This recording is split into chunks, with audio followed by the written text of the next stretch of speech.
મિત્રો, ઘણી બધી આદતો એવી હોય છે કે જેના કારણે આપણા ઘરમાં ગરીબી આવે છે અને આવી આદતો નાના બાળકોથી લઈને મોટા વડીલોને પણ જાણતા અજાણતા પડી ગયેલ હોય છે। તો મિત્રો, આ વિડીયોમાં અમે તમને એવી ખાસ 15 આદતો વિશે જણાવવાના છીએ જે વાસ્તુશાસ્ત્ર મુજબ તમને દિવસે ને દિવસે વધારે ગરીબ બનાવે છે। એટલે જેમ બને એમ જલ્દીથી આવી આદતો જો તમારી અંદર પણ હોય તો તમારે છોડી દેવી જોઈએ।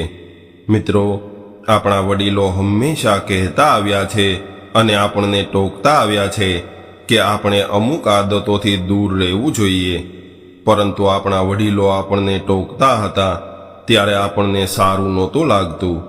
પણ જો આપણે વાસ્તુશાસ્ત્ર મુજબ જોવા જઈએ તો આવી આદતો આપણા પરિવાર માટે ખૂબ ખરાબ દિવસો લાવી શકે છે। તો મિત્રો, આ વિડીયોમાં અમે તમને એ જણાવશું કે આપણે આપણા જીવનમાંથી કેવી આદતોનો ત્યાગ કરવો જોઈએ। મિત્રો, આ વિડીયો દરેક ભાઈઓ તથા બહેનો માટે ખૂબ ઉપયોગી બનશે, તો ખાસ આ વિડીયોને અંત સુધી જરૂરથી નિહાળજો। તો મિત્રો, શરૂઆત કરતા પહેલા એકવાર વિડીયોને લાઈક અને કોમેન્ટ બોક્સમાં જય માતા લક્ષ્મી જરૂરથી લખી દેજો, જેનાથી માતા લક્ષ્મીની કૃપા આપણા સૌના પરિવાર પર હંમેશા બનેલી રહે। તો ચાલો જાણી લઈએ આપણે છોડવા જેવી 15 આદતો વિશે। તો નંબર 1, મિત્રો, ઘણા લોકો પલંગ પર બેસીને નાસ્તો કરતા હોય છે અથવા તો જમતા હોય છે અને આવી આદતના કારણે આપણા ઘરમાં માતા લક્ષ્મીજીનો વાસ થતો નથી, તેમજ ઘર દિવસે ને દિવસે ગરીબ બનતું જાય છે। એટલે ભોજન અને નાસ્તો હંમેશા નીચે બેસીને જ કરવો જોઈએ, સૂવાની જગ્યા પર ક્યારેય પણ નાસ્તો ન કરવો। નંબર 2, ઘણા લોકો ખાટલા પર અથવા તો ખુરશી પર બેઠા બેઠા પગ હલાવતા હોય છે, તો એ આદતને પણ વાસ્તુશાસ્ત્ર મુજબ શુભ માનવામાં નથી આવતી। જે વ્યક્તિ બેઠા બેઠા સતત પગ હલાવતા રહે છે એને આવનારા સમયમાં ખૂબ મોટા સંકટનો સામનો કરવો પડે છે। એટલે બેઠા બેઠા પગ હલાવવા એને અશુભ માનવામાં આવે છે। નંબર 3, મિત્રો, ઘણી જગ્યાએ હંમેશા એવું જોવા મળે છે કે જમ્યા બાદ ઘણા લોકો એઠા વાસણો મૂકી રાખે છે અને આવું કલાકો સુધી કરે છે, પરંતુ આવી આદતને વાસ્તુશાસ્ત્રમાં શુભ માનવામાં નથી આવતી। જે ઘરમાં મોડા સુધી વાસણ એઠા પડ્યા રહે છે અથવા તો રસોડામાં વાસણ પડ્યા રહે છે, તો એ ઘરમાં ધન ધાન્યનો અભાવ થાય છે, તેમજ ગરીબી આવવા લાગે છે અને પરિવાર પર રાહુ કેતુની પણ ખરાબ અસર જોવા મળે છે। નંબર 4, હંમેશા એવું જોવામાં આવે છે કે જમ્યા બાદ લોકો પોતાના હાથ જે થાળીમાં જમ્યા હોય એ જ થાળીમાં ધોવે છે, પરંતુ આવું કરવાથી આપણું નસીબ નબળું થાય છે। વાસણમાં હાથ ધોવાથી આર્થિક સ્થિતિ નબળી પડે છે, જેના કારણે તમારું સ્વાસ્થ્ય પણ બગડવા લાગે છે। એટલે હંમેશા જમ્યા બાદ તમારે થાળીમાં હાથ ન ધોવા જોઈએ। આવી આદતને વાસ્તુશાસ્ત્ર મુજબ અશુભ માનવામાં આવે છે। નંબર 5, ઘણા લોકો બપોરે સૂવે તો પછી સાંજ સુધી સૂતા જ રહે છે અને આવું કરવાથી તમારું શરીર તેમજ તમારું ભાગ્ય પણ નબળું પડે છે અને તમારું સ્વાસ્થ્ય પણ નબળું પડે છે। એટલે હંમેશા બપોરે સૂવાની આદત હોય તો માત્ર 1 કલાક જ સૂવું જોઈએ અને રાત સુધી અથવા તો સાંજ સુધી સૂવાવાળા વ્યક્તિનું જીવન પણ ઓછું થાય છે। નંબર 6, જે લોકો પોતાના સૂવાની જગ્યાએ અથવા તો એની આસપાસ ગંદકી રાખે છે અથવા તો કોઈ એવી વસ્તુ રાખે છે જેના લીધે નેગેટિવ ઉર્જા એકત્રિત થાય, તો તમારે આવું ન કરવું જોઈએ। સૂવાની જગ્યાની આસપાસ કોઈ પણ પ્રકારની ગંદકી ન રાખવી। આવું કરવાથી આપણા જીવનમાં ખૂબ જ વિપરીત અસર પડે છે, તેમજ આપણી પ્રગતિના દ્વાર પણ બંધ થવા લાગે છે। નંબર 7, ઘણા લોકો પાણી પીતા પહેલા ખૂબ જ કોગળા કરે છે અને આવું કરવું પણ શાસ્ત્ર મુજબ અશુભ માનવામાં આવે છે। મિત્રો, ઘણા લોકોને ખૂબ ખરાબ આદત હોય છે કે થોડી થોડી વારે પાણીથી કોગળા કરવા લાગે છે, પરંતુ આવી આદતના કારણે તમે તમારા જીવનમાં પ્રગતિ નથી કરી શકતા, તેમજ તમારું સ્વાસ્થ્ય પણ નબળું પડી જાય છે. નંબર 8, ઘણા લોકો સવારે મોડા સુધી સૂતા રહે છે, પરંતુ મોડા સુધી સૂવાથી તમારા ભાગ્યના દરવાજા હંમેશા માટે બંધ થાય છે. એટલે દરેક વ્યક્તિએ ખાસ એવો પ્રયાસ કરવો જોઈએ કે સૂર્યોદય થતાં પહેલાં જ ઉઠી જવું, જેનાથી તમારા કિસ્મતના દરવાજા હંમેશા ખુલ્લા રહેશે, તેમજ તમે તમારા જીવનમાં પ્રગતિના પંથે ચાલી શકશો. મિત્રો, મોડે સુધી સૂવાવાળા લોકોના ભાગ્ય પણ સૂતા રહે છે.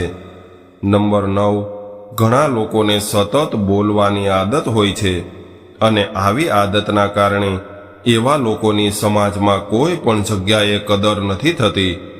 જે લોકો સતત બોલ્યા કરે છે એનું સમાજમાં કોઈ સાંભળતું નથી.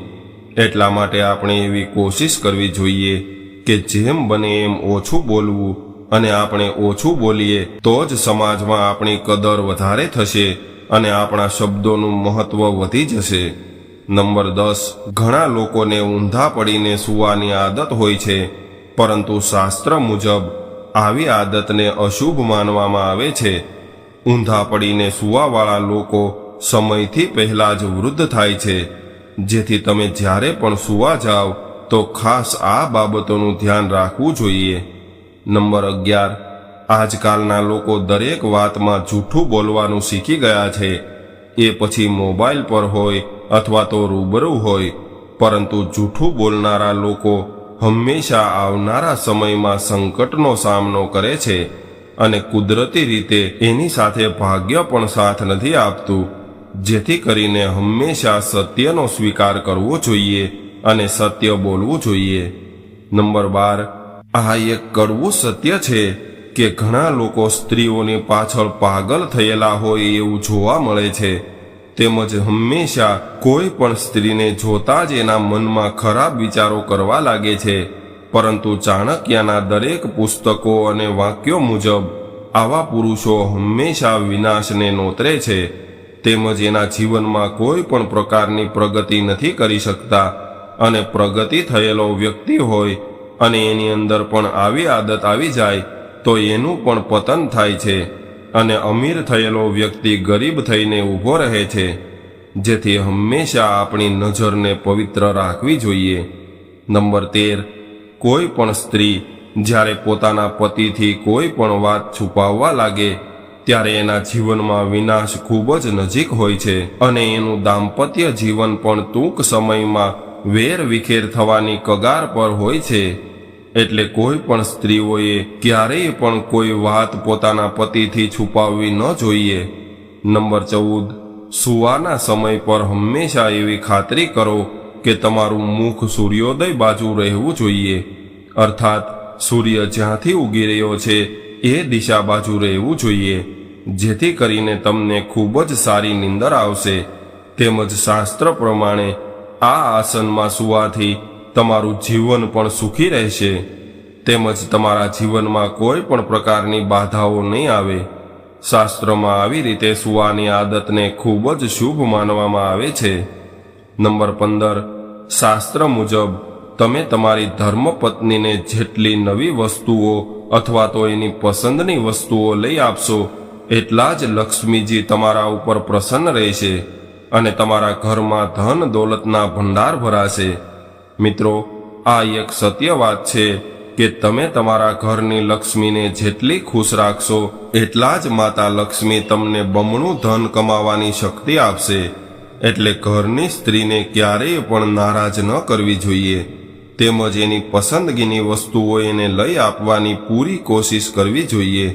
તો મિત્રો, આ માહિતી તમને પસંદ આવી હોય તો એકવાર વિડીયોને લાઈક કરી અને કોમેન્ટ બોક્સમાં જય લક્ષ્મી માતા લખવાનું ભૂલતા નહીં, જેથી કરીને માતા લક્ષ્મીની કૃપા આપણા સૌ પર નિરંતર બનેલી રહે.